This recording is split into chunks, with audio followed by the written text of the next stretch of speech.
कि ये रिश्वत का पैसा ये लोग मुझे दे रहे हैं और मैं रंगे हाथों इन आदमियों को पकड़वाना चाहता हूं, लेकिन कोई कार्रवाई नहीं की।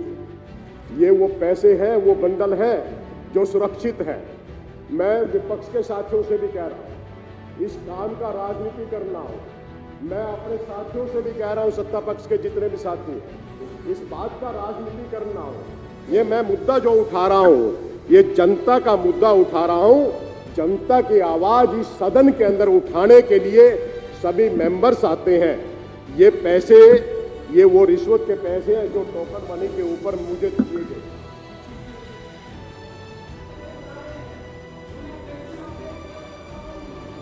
मुझे पता है वो कुछ भी करते हैं मेरे साथ में।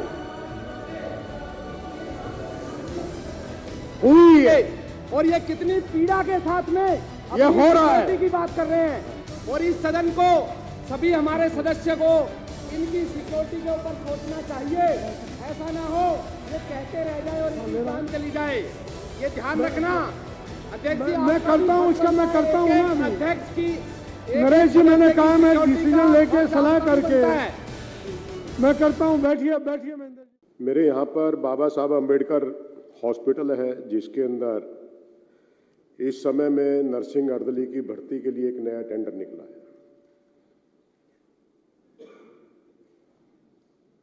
गवर्नमेंट की तरफ से क्लॉज है कि 80% पुराने कर्मचारी रखने होते हैं, लेकिन जो भी टेंडर लेते हैं वो पुराने कर्मचारी ना रख के नए कर्मचारियों को रखते हैं, या पुरानों को जिनको भी रखते हैं तो उनसे उस एवज के अंदर 30-30, 40-40 हज़ार रुपये वो रिश्वत के तौर पे लेते हैं। ये जनता के साथ में बहुत बड़ा खिलवाड़ होता है कि हॉस्पिटल के अंदर कोई भी व्यक्ति जाता है, मरीज आदमी जाता है, उनसे जो इस प्रकार के कर्मचारी होते हैं वो पैसा उगराही का काम करते हैं। कहीं पर दवाई के नाम पर, कहीं पर पर्ची के नाम पर, कहीं पर टेस्ट के नाम पर वो पैसे लेने का ये काम करते हैं। इसी प्रकार से मैंने एक शिकायत पहले भी दी थी 5/1/2022 को, जो हमारे एमएस साहब को लिखी थी। एक शिकायत मैंने फिर थाना प्रभारी को, डीसीपी साहब को वो भी लिखी कि सुरक्षा कर्मियों के नाम पर जो ये भर्ती चल रही है, इनसे ये पैसे ले रहे हैं तो ये लोगों को बाद में तंग करते हैं, लोगों से पैसे की उगराही करते हैं।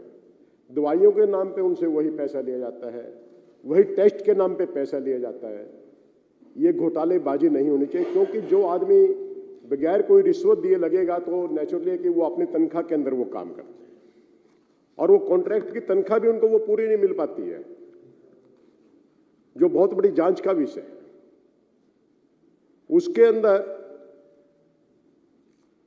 15,000 16,000 रुपए की उनकी तनख्वाह होती है, खाते के अंदर उतने पैसे जाते हैं, लेकिन वापिस फिर से उनसे पैसे ले लिए जाते हैं।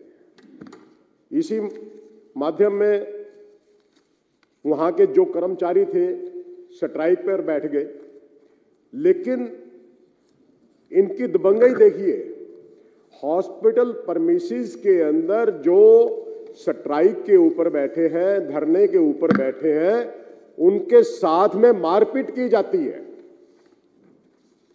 और मारपीट भी इतने जबरदस्त कि वहां पर वो हॉस्पिटल के अंदर कई कई दिन तक भर्ती रहते हैं, लेकिन उन दबंगों के खिलाफ कोई केस रजिस्टर्ड नहीं होता भी है तो उसी समय पुलिस के अंदर वो बेल दे दी जाती है।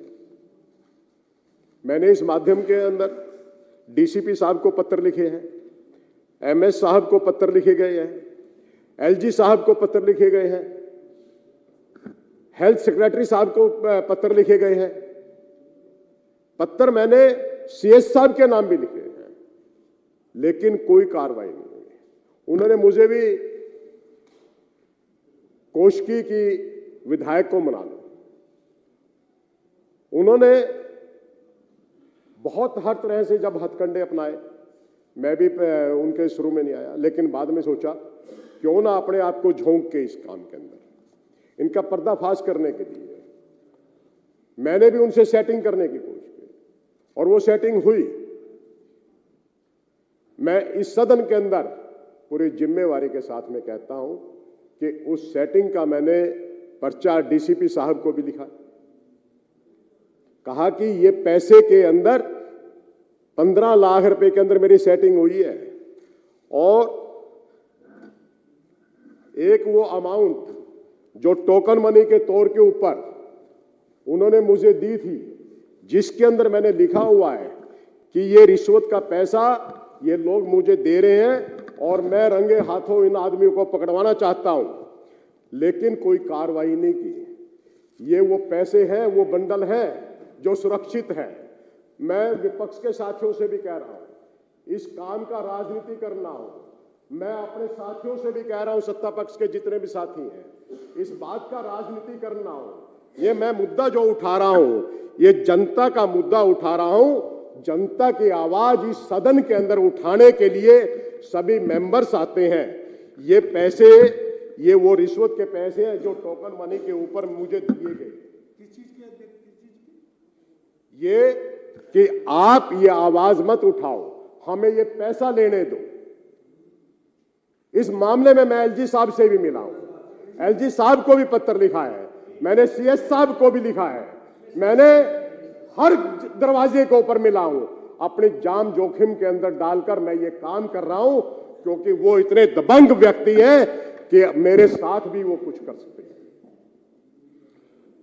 मैं विपक्ष के भी सभी साथियों से यह हाथ जोड़ के आग्रह कर रहा हूं, इसका राजनीतिकरण नहीं होना चाहिए। सत्ता पक्ष के साथियों से मैं बार बार एक ही रिक्वेस्ट कर रहा हूं, इसका राजनीतिकरण नहीं, ये दिल्ली के जनता के हितों के लिए मैं आवाज उठा रहा हूं। इस सदन के अंदर जितने भी आदमी आते हैं वो सभी जनता के हितों के लिए आते हैं। मुझे पता है मेरे साथ में वो कुछ भी कर सकते हैं। मैंने डीसीपी साहब को पत्र लिखा कि मुझे सुरक्षा की जरूरत है, मेरे आगे पीछे इस प्रकार के दबंग घूम रहे हैं, मुझे धमकी देते हैं, लेकिन मुझे सुरक्षा प्रदान नहीं की गई। लेकिन कोई बात नहीं है, मैं ऐसे सदन का साथी हूं जिसके अंदर महात्मा गांधी जी बैठे हैं, विठल भाई पटेल जी बैठे हैं और बड़े बड़े नेता बैठे हैं। यहां पर हम जनता के द्वारा चुन के आए हैं। आज ये जनता की आवाज मैं आपके ये समक्ष उठा रहा हूं। इसको आप किसी भी कमेटी को रेफर करें या कोई भी आप इसकी निष्पक्ष जांच करवाए। ये खाली ये नहीं है कि बाबा साहब अम्बेडकर हॉस्पिटल के अंदर है। मैंने उनका स्टिंग करवाने की कोशिश की थी, मैंने एक आदमी की भी ड्यूटी लगाई थी। मुझे पता है कहीं पे धोखा हुआ है, लेकिन जनता का चुना हुआ नुमाइंदा, जनता के आवाज के लिए मुझे चाहे कुर्बानी भी देनी पड़ेगी, मैं वो भी देने के लिए तैयार हूं। और इस समय में भी जो ये काम चल रहा है, बहुत घटिया स्तरों के ऊपर ये काम चल रहा है।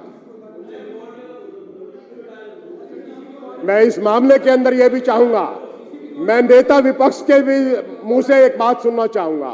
मैं डीसीपी साहब पहले प्रणव तायल जी थे, अब दूसरे डीसीपी साहब चेंज होते आ गए हैं। इस मामले के अंदर एक नहीं। महेंद्र जी, अब मेरी बात सुन लीजिए प्लीज। हाँ जी, ये सारा मैटर आप लिख करके लेटर पैड पे मुझे दीजिए, मैं इसको पेटिशन कमेटी को रेफर कर रहा हूँ। जो जो लेटर आपने एलजी को लिखे, जो भी लेटर आपने कमिश्नर को लिखा, विद ठेकेदार के नाम, किस डेट में वो ठेकेदार अपॉइंट हुआ, वो सारा मुझे लिख के भेज दीजिए। सर, मैं कल भी एसीबी के अंदर गया, मैं बता रहा हूं आपको। महाजन साहब प्लीज, महाजन, मैं राजनीति करने कर रहा हूं, मैं राजनीति करने कर रहा हूं, मैं आवाज उठा रहा हूं, जनता की आवाज उठा, आप भी लोगों के हितों के लिए आवाज उठा रहा हूं। मैं बताता हूं, मैं कल एसीबी के अंदर भी गया हूं। एसीबी के अंदर मधुर वर्मा जी जो एसीबी चीफ है, मैं उनसे मिला हूं। कल उन्होंने बहुत अच्छे से बात कही। उन्होंने सिर्फ एक असमर्थता जाहिर की, बोला ये हमारे सरकारी कर्मचारी नहीं है, हमारे बीच में नहीं आते हैं। मैं ज्वाइंट सीपी साहब के पास में परसों इस सदन को खत्म होने के बाद ज्वाइंट सीपी साहब से मिला, उनको मैंने रिक्वेस्ट की कि मैं रंगे हाथों पकड़वाना चाहता हूं कि आप पकड़ लें। बोलो ये हमारा वो नहीं है, आप अपनी सरकार के आदमियों से देखें। मैं एक बात कहता हूं, एसीबी के अंदर हम जाते हैं, वहां पे सुनवाई नहीं। मैं डीसीपी के पास जाता हूं, वहां पर हमारी सुनवाई नहीं। दिल्ली पुलिस के ज्वाइंट कमिश्नर के पास में मैं जाता हूं, वहां पे हमारी सुनवाई नहीं। सुनवाई होगी तो आखिर कहां होगी? मेरे पास सिर्फ और सिर्फ रास्ता बचता तो मेरी विधानसभा का रास्ता बचता था, इसलिए वो ये बंडल लेके मैं यहां पर ये मेरे लिए नहीं, आपकी पूरी दिल्ली की जनता इस समय में त्रस्त है। हर आदमी वो त्रस्त है, चाहे वो किसी भी प्रकार के सुरक्षा कर्मी लग रहे हो, चाहे कहीं पर किसी भी प्रकार से एनओ लग रहे हो या सफाई कर्मचारी लग रहे हो। जो ये कॉन्ट्रैक्ट का धंधा चल रहा है इस समय में बहुत शर्मनाक चल रहा है। कंक्लूड करिए महेंद्र जी, कंक्लूड करिए प्लीज। कंक्लूड तो ये की है कि आप ये न्याय दिलवा दोगे करिए, मैं करता कंक्लूड हूं। हो जाएगा, अदरवाइज तो ऐसे ही चलता रहेगा, चुन के आते रहेंगे, आवाज उठाते रहेंगे, कुछ नहीं होगा। करिए, कंक्लूड करिए। ये कंक्लूड तो आपको करवाना अध्यक्ष जी, मैंने आपको करवाना है। आप कैसे करवाओगे अध्यक्ष जी कंक्लूड? महेंद्र जी, मैंने बताया आपको, क्योंकि मैं बहुत साफ बात कहता हूं, नेता विपक्ष बहुत अच्छे आदमी है, इस आवाज को मेरी आवाज बन के आप ये महेंद्र जी, मैंने डायरेक्शन दी है